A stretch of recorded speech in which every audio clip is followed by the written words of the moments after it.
Hi everyone, I am honored to introduce our guest speaker for the closing conversation of the Innovation and New Ideas session at the Human Advantage Conference. Now, Emily Boots, who is head of BVA Data Factory and one of the BVA's group champion for innovation, and myself will be speaking with Matt Wallaert.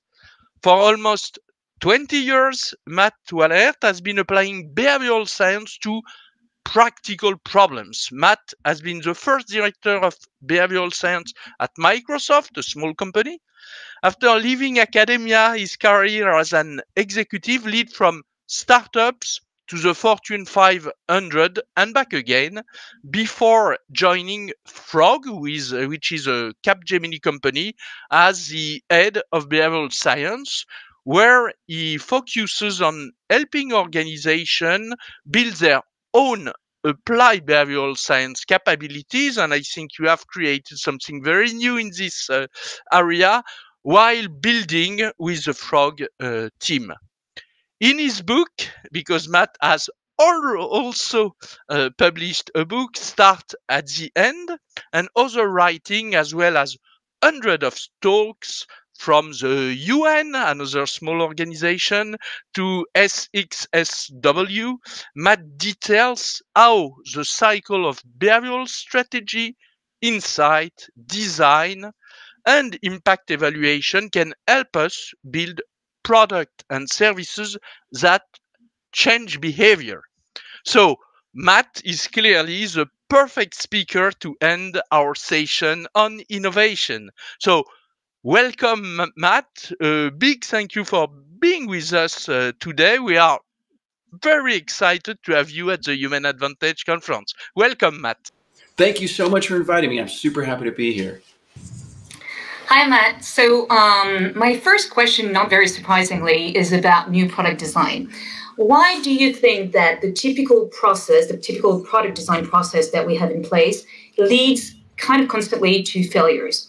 Do you think that, it's something that we could change with behavioral science? I mean, I have spent the last 20 years of my life in behavioral science, so I have a bias, and I can acknowledge this bias, which is, of course, I think I could change it with behavioral science. I think, it's hard to say where the typical behavioral design or sort of the current product design process falls down, in part because I'm not sure we know what typical means. When I work with companies, it's very surprising to me how different companies are making products. I think we've done, if you think of product design in sort of two halves, in terms of, build the right thing and build the thing right. I think we've made a lot of progress on the build the thing right side. We know more about technical product management than probably we ever have. We're very good at producing things. We know how to get engineers to do things in an efficient way. Like, we're good at making things. We have good testing facilities for doing things like usability, et cetera. Where I think we're falling down is the build the right thing side. A lot of what we decide to build is unfortunately just the idea of an executive who decides that that's the right answer and with very little evidence says, this is what we're going to do, right? Unfortunately, those executives are often older, often male, often white, right? And those decisions are made relatively in isolation, right? They're making the decision based on inputs rather than sort of, a collective decision-making process. And so I think that leads to, a bunch of products that are made by or ideated by a group of people who are wealthy and white and male and older. And, when that hits the market, who's not all wealthy and older and white and male and an executive in a company, there's some failures there. Yeah, I guess that's why it explains also that massive advertising campaigns are not really helping. Yeah, I mean, yeah, if you make a terrible cake, you can put all the icing you want on it, but the cake is still terrible. So I've read your book, great book, by the way. You came up with a new process that's called IDP, Intervention Design Process. Can you tell us about that? Can you tell us what are the steps and what actually behavioral science brings to it? Yeah, absolutely. So, and I think to be clear, I have articulated a model for doing this. I think there's lots of models. I think we need more models. I think a plurality of models is good. I think what should unite all models is at the basis of behavioral science, right? Behavior is an outcome, science is a process. So we have to start from a place where we are articulating the behaviors that we want to create in the world at the end, right? The book is called Start at the End for a reason. We have to know where we want to arrive in an observable way. I talk to CEOs all the time who are like, I want people to love my product. I'm like, cool. What does that mean? Love can mean a lot of different things to a lot of different people. Do you mean use the product, buy the product, recommend the product? All of those are different behaviors. What is it that you mean by that? So it's that articulation of behavior and then using a scientific method to do that. So at least in my process, we do that in 4 steps, right? We talk about strategy, right? And this is sort of that part where we work with stakeholders and business executives and other folks to understand what is it we actually want to do in the world. We use something called a behavioral statement. It's a pre-formatted statement when a target audience who has some limitations and a motivation wants to behavior, they will behavior as measured by data, right? So it's got a motivation and a behavior. It's a very precise articulation of the world as we want it to exist in the world. Now, it seems people often look at this template and are like, I can fill that out in a snap. I don't think it's that easy. I actually think it's the hardest step in the whole process, is articulating what do we physically, literally want people to do? Data, which I know is your realm these days, is a really great example of that, right? We're like, we want people to make data-driven decisions. Cool, what does that mean, right? How would I even know that it happened? How would I measure it? How would I observe it? Who is doing it? Like when I say I want people to do it, who am I talking about, right? Why would they want to do that? What are the limitations to them doing that? So getting into that really precise articulation of strategy, I think is a big first step. Then we need to draw insights, right? I actually think science fiction is a lovely analogy for this, right? We have to imagine the world we want, and then we have to observe the world we have, right? We want to do that through quantitative and qualitative science, right? What we might think of as data science and user research. So we can understand the distance between these two worlds and why that distance exists. Then in the third step, we need to go into some kind of design process, right? So we need to understand, well, if these are the insights that we have, how are we going to use them to bridge the distance between the two? And our insights take a really specific format. One, why would anyone want to live in this alternative world? Why is that a better world than the world that we have today? And two, given that it's an attractive world, why don't we already live there? We talk about those as promoting pressures, things that make a behavior more likely, and inhibiting pressures, things that make a behavior less likely. So when we're designing, we don't actually design to change behavior. I can't pop open Eric's brain and find the love my product button and press it and magically it happens, right? That's not how science works. Instead, I modify the pressures in Eric's environment that then change his behavior. So it's changing pressures to change behavior. So we design for pressure change, and then we have to run a pilot. The hallmark of any good scientific process is experimentation. We need to try things at a variety of scales to gather the evidence we need to scale them. Many, many companies either don't run pilots at all or rush to very large pilots with very little evidence that those will work. And we end up in long 6-month cycles, wasting tens of millions of dollars on things that we ultimately are not going to launch. And so it's that small iterative process of piloting that we have to get good at as an industry. So for me, that's the 4 steps. It's behavior as an outcome, science as a process, using strategy, insights, design, and then some sort of experimentation or impact evaluation.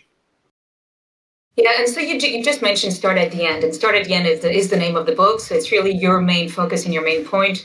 Can you tell us a bit more about what you mean by that? And can you also maybe explain why you believe that putting behavior change first is really critical? Yeah, I mean, I think people have a rush to solutioning. It is built into the modern business process that what is valued is the ideas for interventions, what we're actually going to do.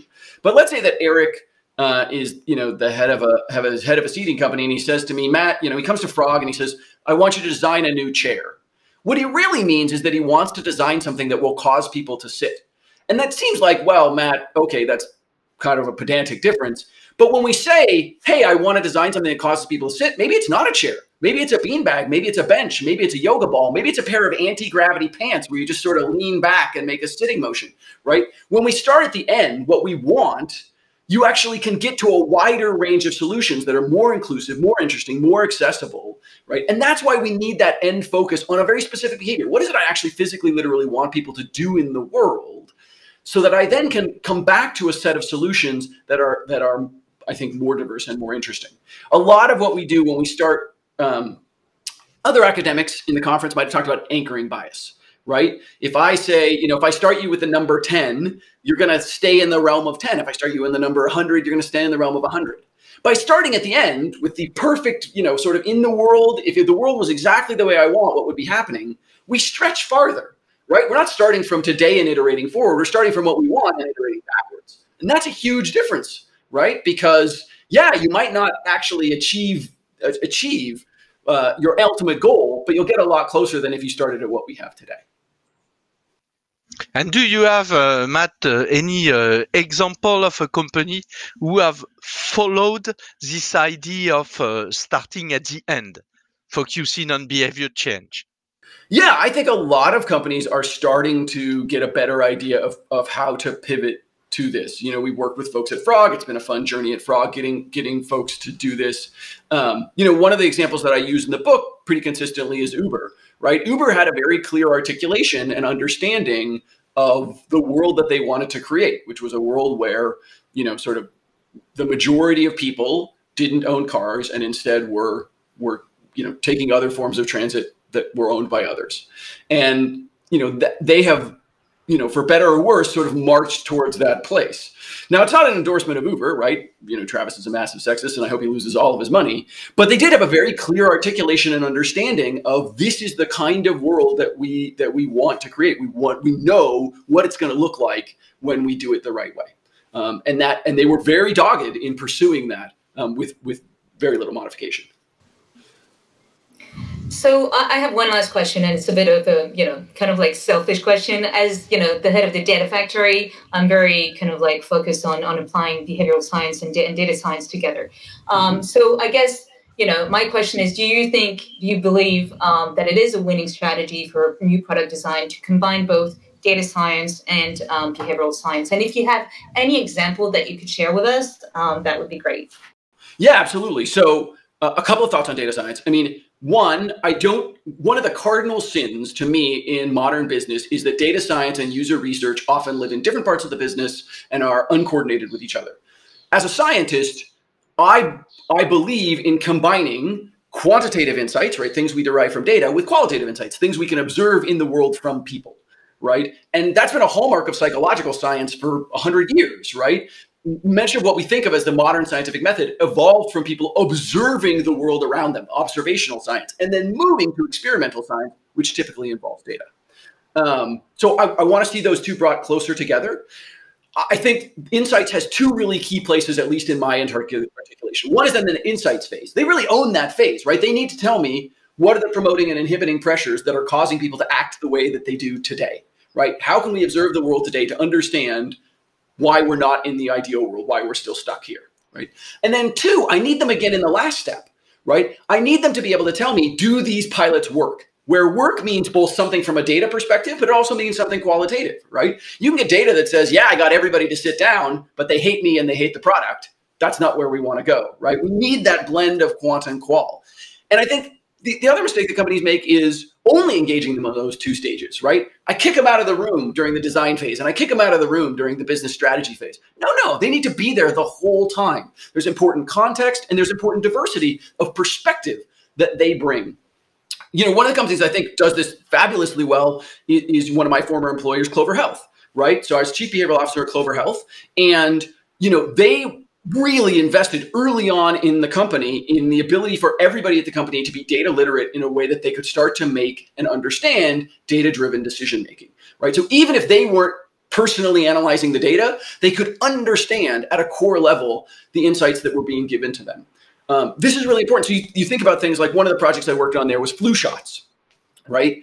And, if you asked an executive, well, how valuable do you think it is to the company if we get Eric to get a flu shot? Eric's one of our, our members. If I get Eric to get a flu shot, how much money do you think that either makes for the company in profit or at least reduces our hospitalization costs? And everybody's estimate was about $10. And when we went and did the work with the actuaries, actually it was a lot closer to $100, right? That's a huge difference, right? Because if I came to you, Emily, and you were the CEO of Clover, and I said, hey, I have an intervention, and for $50, I can get everybody to get a flu shot. Well, if you think flu shots are only worth $10, you're like, Matt, you're fired. That's a terrible idea. You want to spend $50 to make $10? Terrible business idea. But if it's $100, hey, suddenly $50 makes a lot more sense. I think a lot of companies don't understand at a fundamental level their unit economics of behaviors, right? And how much they actually make if they can change a behavior. And I think that's fundamental work that we need increased sort of data and finance knowledge about. And I think actuaries are really exciting places to do that. I think I would love to see a behavioral science informed CFO. I think Amy Hood at Microsoft is a great example of somebody who I think has made great strides for helping Microsoft understand, hey, what is the true value of usage over the true value of sales, right? You've seen that entire organization pivot to a usage-based model instead of a license-based model. I think that was a great victory. So I think there's a lot of really good examples from the market. Great, I'll keep that in mind.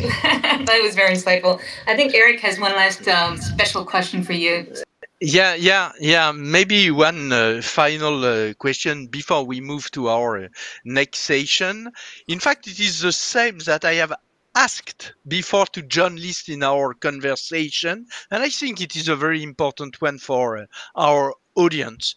What is your one piece of advice that you would give to a chief innovation officer who want to start applying behavioral science to their work? Yeah, I think it's a fantastic question. I'll give a controversial answer because I think it's the role of speakers to push the bounds a little bit. What I would say is stop thinking about behavioral scientists, right, as a singular noun role that you can point to someone and be like, that over there, that's our behavioral scientist. Behavioral science is a process that you use. It is a discipline that you apply. And it's one that can be applied by designers and strategists and data scientists and qualitative researchers and all these different roles. So rather than thinking of it as something that, you hire one of, try to think of it as something that your whole team does, right? It's a set of capabilities and skills that they can learn. Many of your employees don't even know basic experimentation skills. How do you teach those? How do you upskill the people that you have? They're all capable of understanding them. They just haven't been taught that probably since about 8th grade, right? How do you bring back those skills that are useful to them so that they can do that in situ of where they are? So that's my tip. My tip is stop thinking about hiring a behavioral scientist. Maybe you need a behavioral science leader, but start thinking about how you're going to upskill your whole team to a place where they have these skills and are able to engage. Show them this conference, get them involved, have them watch and read and learn the things that they can do. Yeah, well, I'll just add one more thing. I really like the example in the book about the janitor at Pepsi, at Frito-Lay. And that was about, bringing the culture also to help kind of like embrace the behavioral science culture. 100%. And it turns out that's an apocryphal story. It's not actually how I found out after the creation that's not how Flaming Hot Cheetos came about. But it's still, I'll give a second tip, Eric. I'm gonna horn in and I'll give a second tip, which is fiction, right? We have this gravitation towards non-fictional books, non-fictional stories, things that are true. There's a lot of truth to be had in fiction. Even if that story turns out to be apocryphal, it is still a good demonstration of the world as we want it to exist. One where a janitorial worker can suggest an idea and we have a way to ingest that and we have a way to interact with it and we have a way to help them promote it, right? Even if that's not what happened with Flaming Hot Cheetos, I don't really care. Right? What I care about is that is how we want it to happen in your company. So take the lesson from that. Read fiction, right? Don't read my book, read fiction books. Fiction helps us imagine these imaginary worlds and how we get there from the world we have. Particularly science fiction does that. So stop thinking about a singular behavioral scientist and read science fiction. Thanks a lot, Matt. It was a fantastic conversation. Thanks for your insight. It was great to have you at the Human Advantage Conference.